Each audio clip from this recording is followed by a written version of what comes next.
नमस्कार विद्यार्थी व पालक मित्रांनो, करिअर मेकिंग गार्डन्स यूट्यूब चॅनलमध्ये मी स्वतः doctor Rajkumar Adkar, career coach, MBBS counsellor, Madha, Solapur.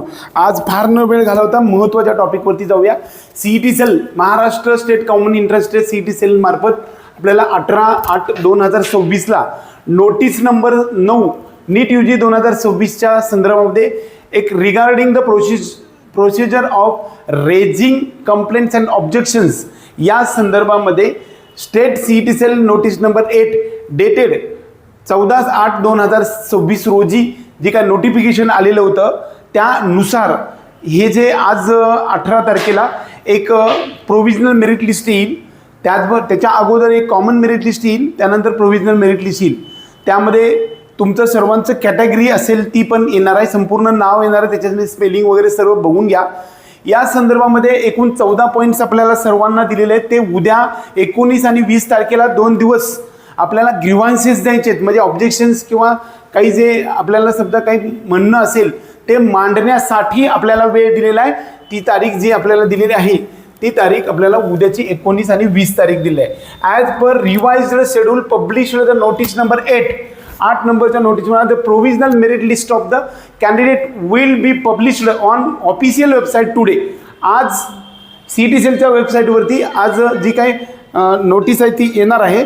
त्यानंतर candidates are permitted to raise grievances with regards to only their own details published in provisional merit list.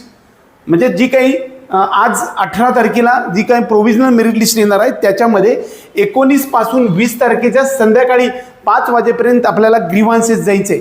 आपल्याला कशाबद्दल द्यायचे बघा, ह्याच्यामध्ये छोट्या छोट्या गोष्टी एकदम डिटेल दिल्या. The following instructions are issued regarding the said process.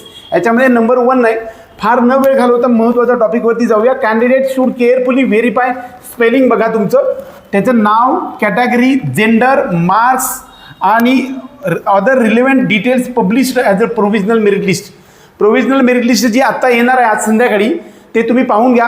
त्यामध्ये तुमचं स्पेलिंग बरोबर आहे का बघा, तुमचं नावाचं, कॅटेगरी, जेंडर आणि मार्क्स आणि तुमची जी कॅटेगरी आहे ही सर्व तुम्ही व्यवस्थित बघून घ्या.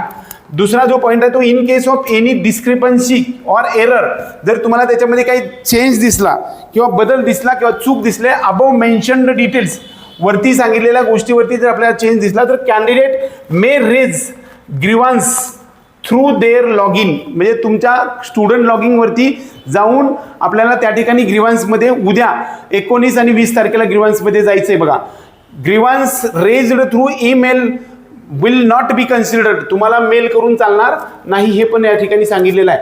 म्हणजे तुम्हाला मेल न करता या ठिकाणी ग्रीव्हान्सेस जे आहेत ना, तुमचे डिस्क्रिपन्सी किंवा एरर आहे ती जर तुम्हाला एडिट करायची इच्छा असेल तर तुम्हाला तुमच्या स्टुडंट लॉगिंगमधून किंवा तुमचं लॉग इन करून त्याच्यामध्ये जावं लागणार आहे. The grievance link was given in candidate login, जे स्टुडंट लॉगिंग किंवा कॅन्डिडेट लॉगिंगवरती तुम्हाला ग्रीव्हान्सची लिंक दिलेली आहे. Candidates can raise grievance only once. फक्त ग्रीव्हान्स जे तुम्हाला काही ऑब्जेक्शन घ्यायचं आहे ते फक्त एक वेळा घेऊ शकता. However they are allowed to raise objections more than 1 field. म्हणजे तुम्ही एकदाच फक्त ग्रीव्हान्स लिहू शकता, म्हणजे ऑब्जेक्शन किंवा त्याच्यावरती चॅलेंज करू शकता की जे काही तुमचे चेंजेस करायचे तू एकाच ग्रीव्हान्समध्ये करू शकता उदाहरणार्थ. परंतु मल्टिपल फील्ड्समध्ये तुम्ही जाऊ शकता. म्हणजे जेंडर बदलायचं आहे समजा चुकलं असेल, कॅटेगरी चेंज करायची आहे, स्पेसिफिक रिझर्वेशन संदर्भामध्ये तुम्हाला काय करायचं असेल तर ते एकाच ग्रीव्हान्समध्ये म्हणजे एकाच ऑब्जेक्शनमध्ये सर्व गोष्टी मांडायच्यात, हे पण लक्षात ठेवा. Candidate should ensure that they may have checked the details and raised grievance for all necessary fields. सगळे जे काही तुम्हाला बदल करावी अशी वाटते त्या सगळ्या फील्ड्समध्ये तुम्ही बदल करा. Grievance once submitted cannot be edited or nor any addition and deletion of grievance permitted as submission. एकदा तुम्ही ग्रीव्हान्स सबमिट केला तर त्याच्यामध्ये एडिट करता येणार नाही, बदल करता येणार नाही किंवा काढून घेता येणार नाही. तुम्हाला ते फायनल समजायला पाहिजे. एकाच वेळेस तुम्ही 2-4 सुद्धा फील्डमध्ये तुम्ही चेंजेस करू शकता. 6व्या नंबरचं, in case of candidate seek any correction of details submitted the registration form it shall be mandatory to submit the requisite supporting documentary. तुम्हाला तुमचे त्याचे तुम्हाला जे काही ग्रीव्हान्स लावायचं आहे त्याच्यासाठीचं सपोर्टिव्ह डॉक्युमेंट तुमच्याकडे व्हॅलिड डॉक्युमेंट पाहिजे. Any request to correct without supporting document shall not be consider, म्हणजे तुमच्याकडे जर डॉक्युमेंट नसेल तुम्ही करेक्शन करा म्हटलं तर ते करेक्शन होणार. थोडक्यात ह्याला करेक्शन विंडो आपण साध्या भाषेत म्हणूया. For change in every field, खरं तर अशा प्रकारचे ग्रीव्हन्ससाठी 2 दिवस वगैरे दिले जात नसायचे, करेक्शन विंडो दिली जायची. किंवा पाठीमागच्या काही वर्षामध्ये प्रत्यक्ष अलॉटमेंट झाल्यानंतर कॉलेजवरती डॉक्युमेंट व्हेरिफिकेशन झाल्यानंतर ह्या चेंज व्हायच्या, परंतु यावर्षी थोडीशी सुधारणा यामध्ये झालेली आहे. Supportive document pertaining that field the required candidates are allowed to upload multiple documents that purpose. म्हणजे तुम्हाला जर समजा ग्रीव्हन्समध्ये 1, 2, 3, 4 असे डॉक्युमेंट्स जर तुम्हाला अपलोड करायचे असते तरी सुद्धा आपल्याला करता येऊ शकणार आहेत. तशा प्रकारची सोय या ठिकाणी ठेवलेली आहे असं सुद्धा आपल्याला CET सेलने सांगितलेलं आहे. त्याचबरोबर candidates who fail to upload supportive document, जर तुम्ही